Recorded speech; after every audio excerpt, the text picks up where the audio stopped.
While the Carolina Hurricanes are off for the next few days, let's talk about some individual awards that could be coming their way this year. We'll talk all about that on a Thursday edition of Locked On Hurricanes.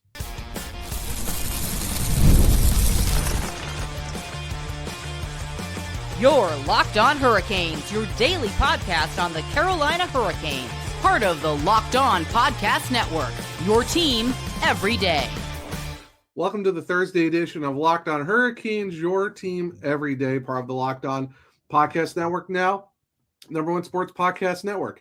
I'm your host, Zach Martin. I'm the credentialed Carolina Hurricanes beat writer over at the Hockey Writers, also the host of the Searchcast, which is a weekly Carolina Hurricanes podcast, along with all my duties here at Locked On Hurricanes. On today's show, we're going to be looking at 3 possible individual awards for the Hurricanes this season. Going to talk about Jordan Staal, why he has a shot for the Selke, also Rod Brind'Amour for the Jack Adams, and then Jaccob Slavin for the King Clancy.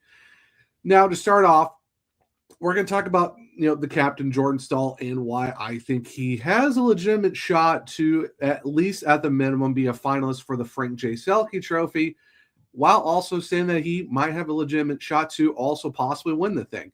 Now, we all know the Selke is for a forward who demonstrates, high quality on the defensive side of the game. And Rod Brind'Amour is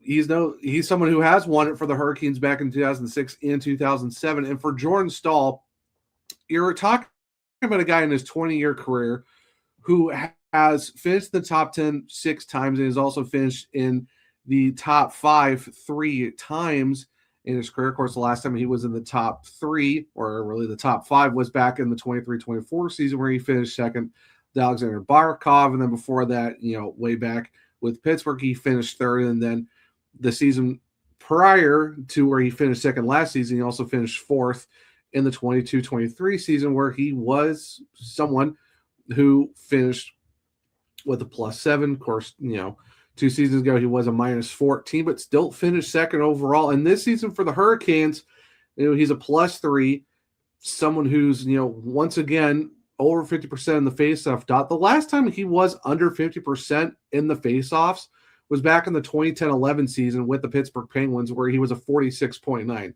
Every year since then, well over 50%. And the closest he's gotten to under 50 was 2012-13's first season with the Canes, where he was a 50.1%.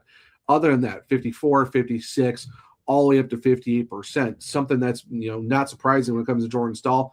And you look at his Corsi for percentage, 59.4 this season, which is no surprise as well. And on top of that, you're talking about a season where he's not only doing it defensively, but offensively as well. Shooting percentage-wise, 19.1%. This is the second best of his career. Of course, his best being at 22.1% in his rookie season with the Penguins, where he scored 29 goals and 42 points in 81 games at 18 years old. But now at 37, he has the second best ever shooting percentage at 19.1 at 37, 18 goals, 31 points. Now, I don't know if he's going to get 40 points this season, but the fact that he's on pace to obviously break 20 for the first time since the 15-16 season, it's really good to see that 10 years later that Staal is able to hit 20. He's going to be well past that. Will he hit 25 like he did in 11-12 with Pittsburgh? I'm not entirely sure, but the fact that he's going to go over 20 at 37 really says something. And the fact, too, his best ability is his availability, because when it comes to penalty minutes, he only has 27 this year. Overall, with the Hurricanes, he's only had 40 or more penalty minutes twice. And, of course, the season where he had over 40 was back in 23-24, where he finished second in the Selke with 44, but this year he's got 27. Like I said, when you're talking about a guy whose main roles for the Hurricanes is defending against the best players in the NHL, being a main cog on the penalty kill for Tim Gleason, and now you throw him on the power play with this year, where you're looking at a team who was dead last in the league, now sits top 10 after he joined. And of course, no one wants to say that he was the main reason, but the fact that he wins a lot of faceoffs really has given the Hurricanes an opportunity to set plays up a lot more in the offensive zone on power plays and not having to immediately chase the puck. And that's the one thing that, that Mike Maniscalco and Shane Wilson both said on Kane's cast. When they talk to other players, when it comes to who's the toughest guy to face in the faceoff dot, it's Jordan Staal. 9 times out of 10, he is that guy that's mentioned. And we've seen a lot this year too. Guys try to hit Staal, he reverse hits them. He wins a bunch of faceoffs. His Corsi for percentage is through the roof. And the fact that you're talking about a guy who has been on the precipice of winning a Selke multiple times and has been in the top 10 a lot in his career.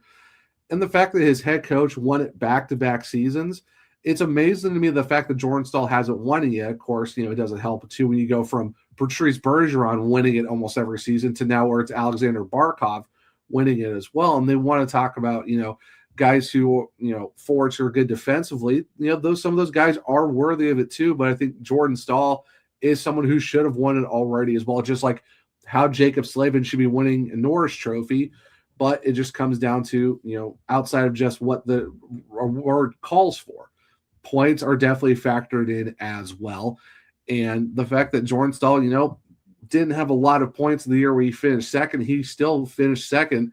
But of course, with the fact that, Barkov wins it, Bergeron's won it before. It just makes sense to me when you look at the seasons like Jordan Stahl's had, just being the guy on the 5-on-5, as always, shutting down for the Hurricanes against guys like McDavid, Draisaitl, Sidney Crosby, Nathan McKinnon, stuff like that.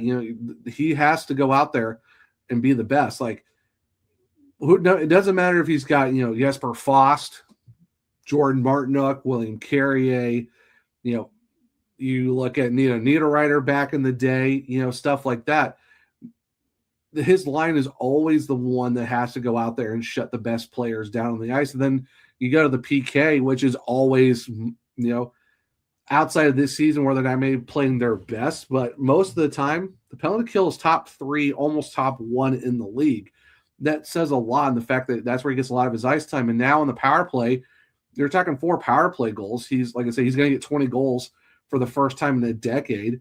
And, there's a possibility he could get between 20 and 20. I mean, he's probably going to be closer to 25 than 20. If he got 25, that'd be great. But that just shows you where Jordan Staal is this season. And the fact that his shooting percentage is the second best of his career at 37 is pretty dang impressive.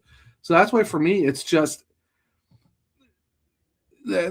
that's why I feel like he has an opportunity to be, at least at the minimum, be the finalist. But I think he's also made the case to go win the trophy as well, because you're talking about a guy who's always consistently underrated outside of Raleigh when it comes to someone who's a shutdown guy.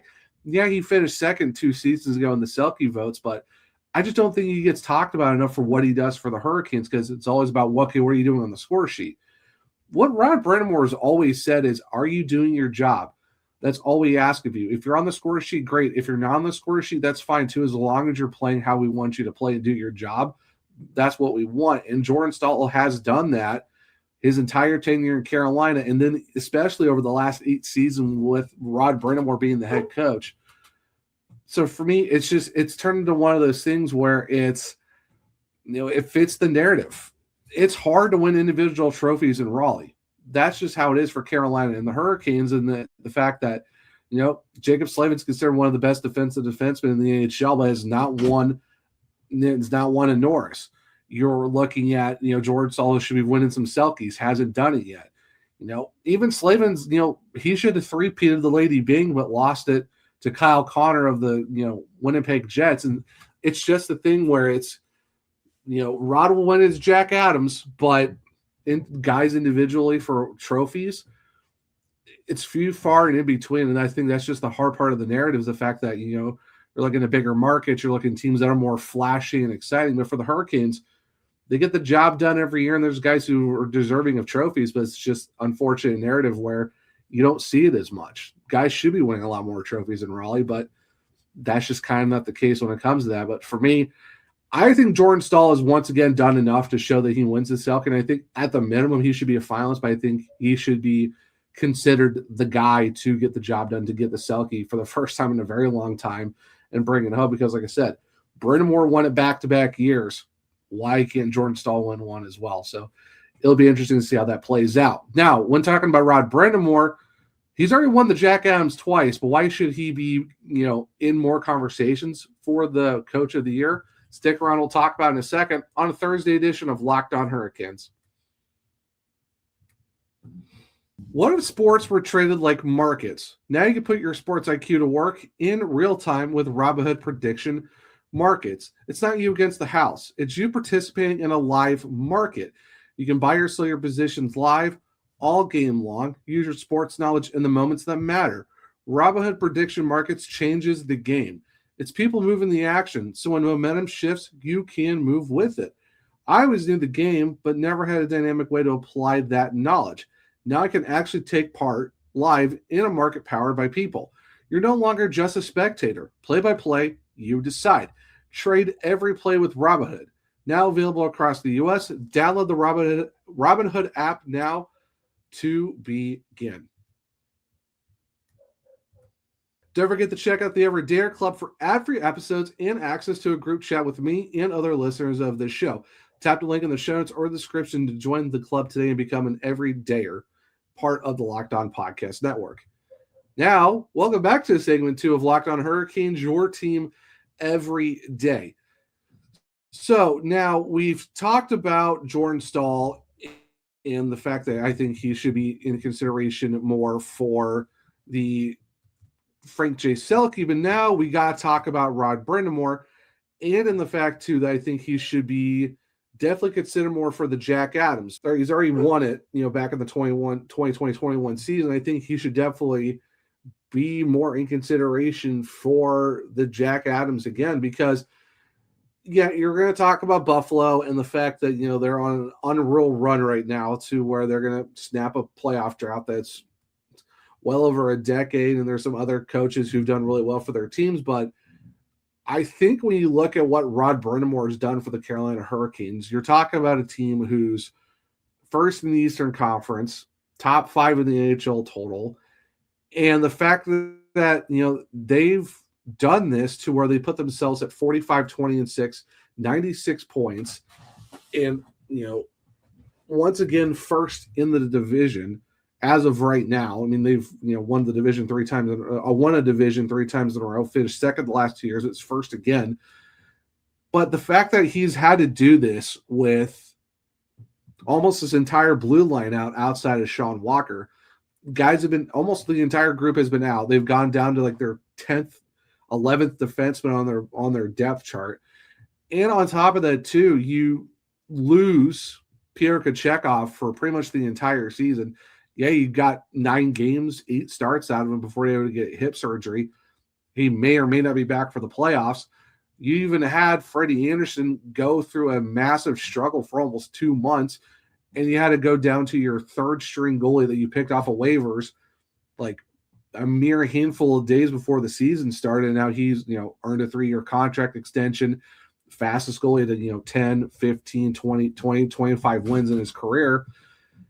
The Hurricanes are in this spot, and I think that should really speak to what Rod Brind'Amour's done. It's just when you look at all of the odds and talk around the Jack Adams, you don't really hear about Rod Brind'Amour very much. And I think that for someone who's only won the Jack Adams, you would think that he would definitely have won a lot more. It's just when you look at Hockey Reference and all these sites, it's just okay. Here's your Jack Adams for the 2020-21 season, and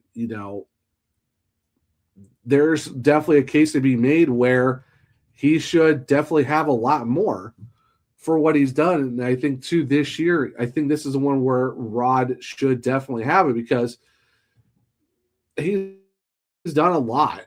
He's done a lot for the Hurricanes, and I think that, what he's done with the just the craziness of this season has been for them. The fact that he's not even considered a finalist is crazy to me. And it's just one of those things where how do you leave a coach out that has almost 200 minutes of or 200 games of man games lost? Like I said, your blue line was down to like their 10th player, 11th at that point.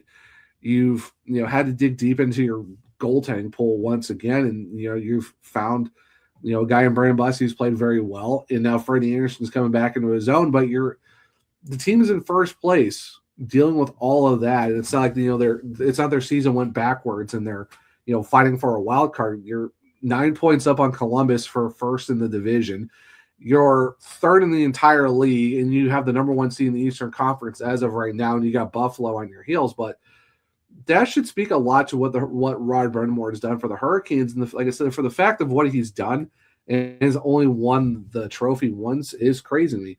I mean, yeah, you can look at Daryl Sutter back in 21-22 with the Flames, Jim Montgomery with the Boston Bruins, and the fact that it was an insane career season of 135 points, setting a record. Of course, Rick Tocchet with the Canucks, turning them around. Spencer Carberry, what he did with the Capitals. Like, yeah, there's a lot of those guys who have a legitimate case for that. But the fact too is that Rod Brind'Amour, for me, is someone who's definitely should be getting a lot more consideration for what he's done. And in a season of a ton of man games lost and having to dig deep into a lot of just one of those things where you're having to figure out how to manage a depth chart, manage a team where you're having to go with a lot of rookies on your defense. You're going to a goalie whose first AHL season goes from a third string backup to someone who's now got a 3-year extension because your tandem that you thought you were going to roll with all season lost a guy early and one struggled. But just the way the awards are awarded and just guys who are consideration is just, it's one of those things where they're like, oh, it's Rod Brind'Amour, it's the Hurricanes. It's not that big of a deal. They're going to go into the division. They're going to make another playoff appearance in a row, for their 8th straight. Like, that's not really something to consider, but it's like, but context, I think, does when you look at just the season overall. Yeah, they're winning. Yeah, they're first in the division. They're, where they're at in just the NHL, but the fact that they got there too with the insane start to the season in the first couple of months where it seems like every guy on that blue line was going out outside of Sean Walker. Like, you played over 30 games without, Jaccob Slavin, your best defensive defenseman. You've had to roll with, a pairing of Nystrom and Legault at one point.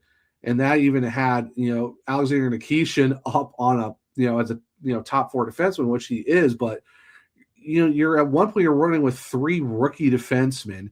You have Sean Walker playing over 22 minutes, the most ever in his career.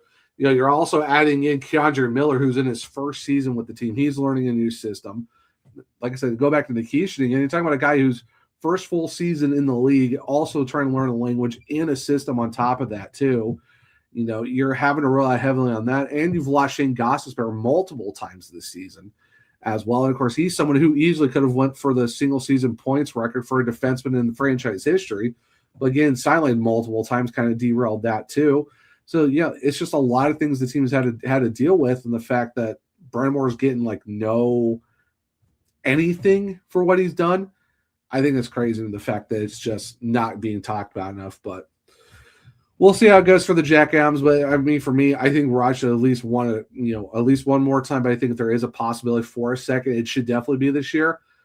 I doubt if he's going to finish top 5. If he does, great, but I think he should be considered a lot more for the Jack Adams for what him and the team has had to go through with the injuries and just being able to put themselves where they're at now. So we'll see how that plays out. So we talked about Jordan Staal. We talked about Rod Brind'Amour. What about Jaccob Slavin for the King Clancy? Do I feel like any other guys may potentially have a case to make for a trophy? Well, stick around. We'll talk about all that here in a second on a Thursday edition of Locked On Hurricanes. There's nothing like being in an NBA arena. The crowd, the energy, the moment. Getting tickets, though, that part hasn't always been so simple. That's why Game Time has become the go-to app for scoring tickets fast without the hassle. It puts the advantage back where it belongs, with the fans. Being able to see the view from the seat before buying made the decision easy. Plus, their zone deals stand out. Choose the section, Game Time picks the seats, and you save. Everything feels quick, intuitive, and stress-free from start to finish. Take the guesswork out of buying NBA tickets with Game Time. Download the Game Time app, create an account, and use code LOCKEDON for $20 off your first purchase. That's code LOCKEDON for $20 off. Download the Game Time app today, and remember, it's gametime.co, not .com. Welcome back to segment 3 for Locked On Hurricanes, your team every day. Now, we talked about Jordan Staal and why I think he should be more consideration for the Selke and Rod Brind'Amour, why I feel like he should be someone who could go for the Jack Adams. Now we're going to be talking about Jaccob Slavin and how I feel like that he should be up for the King Clancy. Now, when it comes to the King Clancy, it's an award that who demonstrates a leadership qualities on and off the ice and who has made a significant humanitarian contribution to his community. And I feel like with Slavin, he's always somewhat in consideration for it, but hasn't been able to win one. Because, I mean, when you look at guys who have won it before, and, Dan Henrik Sedin, of course, guys who've, done a lot, Jason Zucker, Matt Dumba, Pekka Rinne, Michael Backlund, now Alexander Barkov as well. A lot of guys who are definitely ones who more than deserving of winning a Clancy. I think Slavin is one of those guys as well, because you've seen it, everyone talks about leadership on and off the ice, and, a guy who should definitely be winning a lot of more Bings.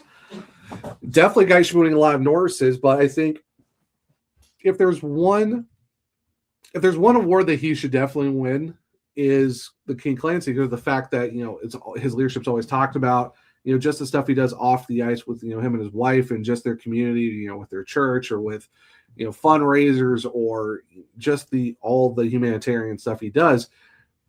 I think that that's one that he should definitely win. Now, I know it's not, just individual stats or, hockey only, but if there's a trophy that rings Jaccob Slavin, it's definitely King Clancy. Like I said, another one is definitely the Lady Byng. It's just unfortunately he's not played a lot this year for, I think, to win a Lady Byng, but I think at least a King Clancy should be something, because, I mean, he was a finalist last year, which is unfortunate, he just didn't win it, but, I mean, you really can't be upset with who wins that type of trophy. I mean, every guy who's won it is more than deserving, but I think if there's someone who deserves it as well, it should be Slavin. Now, if we are actually talking about Lady Byngs and Norrises, we could do almost like 3 different shows on why that's a thing, but it's just unfortunate when you look at Slavin. He could have 3-peated for the Byng, didn't do it because he gave it to Kyle Connor. And for whatever reason, Slavin is never a finalist for the Norris, even though he should be, because it's about all-around play for defense, not just points. But that's unfortunately become a points trophy. And I think, if you're going to, do that, then, name one for a guy who's offensively minded, then, do something where it's about the defensive defenseman. But like I said, that's a conversation for another time. But if you're talking about, a trophy that I think Slavin has a legitimate shot for, and I think he should win, it's the Clancy. Like I said, if there's other trophies that, he could win, other guys could win, obviously, Byng or the Norris. Well, Norris is kind of tough. Byng is, I think it's also tough too, because he hasn't played a lot this year, but, he should definitely be more considerations for those. Like I said, if there's, maybe the GM one for Eric Tulsky, but of course a lot of people are going to act like he's going to win one because, you're going to look at, he didn't really do enough at the deadline, but I mean, you did bring in Nikolai Ehlers, so he's played really well for the Hurricanes. Kendrick Miller's had an up and down season, but I think he's done a pretty decent job overall. You go and get Brandon Bussey, and Bussey has been an absolute, huge story, not just for the Hurricanes, but the NHL as a whole for what he's done, fastest to 10, 15, 20, 25 wins. But I feel like that's always eluded him, and I think it always goes to someone who always pushes the envelope. And Jim Neal of Dallas has won it so many times now. Maybe the GM one could be one for the Hurricanes to get, especially for Eric Tulsky for what he's done over the last couple seasons.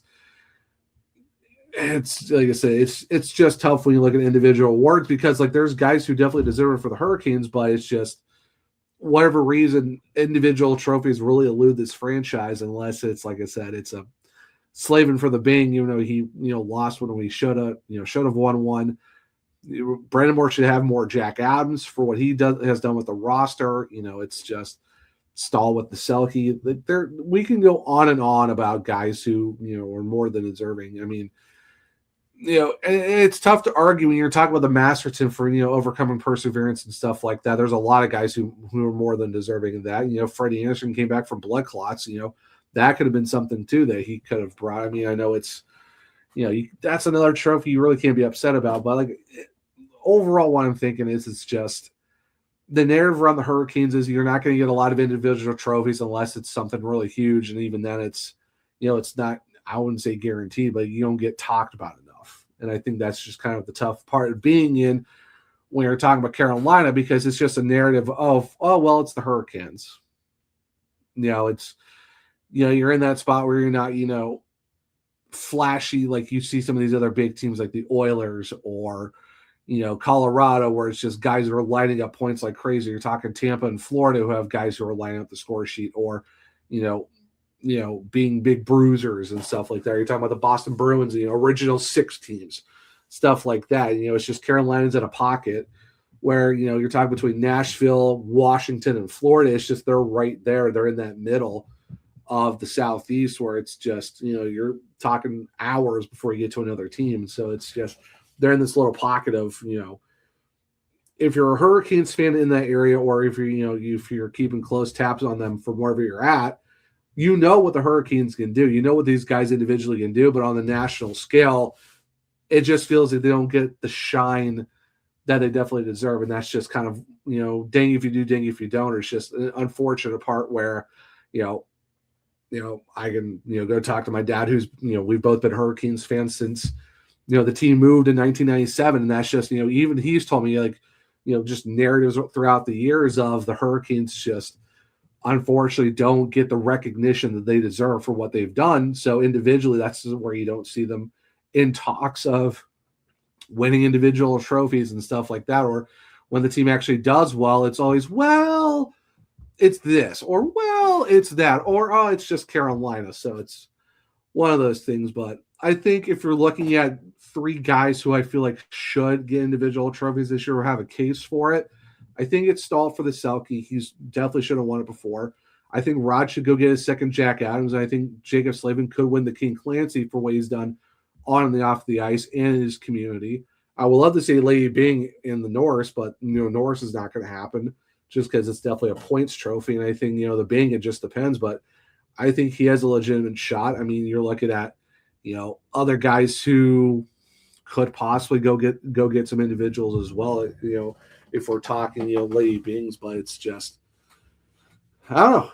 It's just we'll see how it plays out. I mean I would say Brandon Bussey, but for Vezina, but that's going to be a really tall task. Just a little bump the road he's had, but everyone's going to look at Andrei Vasilevsky and what he's done and stuff like that. So we'll see how all that plays out. But let me know what you guys think in the comments if you're on the YouTube. Let me know who do you think could possibly bring home individual trophies for the Hurricanes and why you think maybe some other guys should get more consideration for individual awards. But we still have 11 games left in the regular season. The awards are way down the road, but just something to think about and kind of start churning in the head of like who could bring home some individual hardware outside of what the team's going to do with division titles and hopefully conference titles and hopefully knock on wood, second Stanley Cup in franchise history.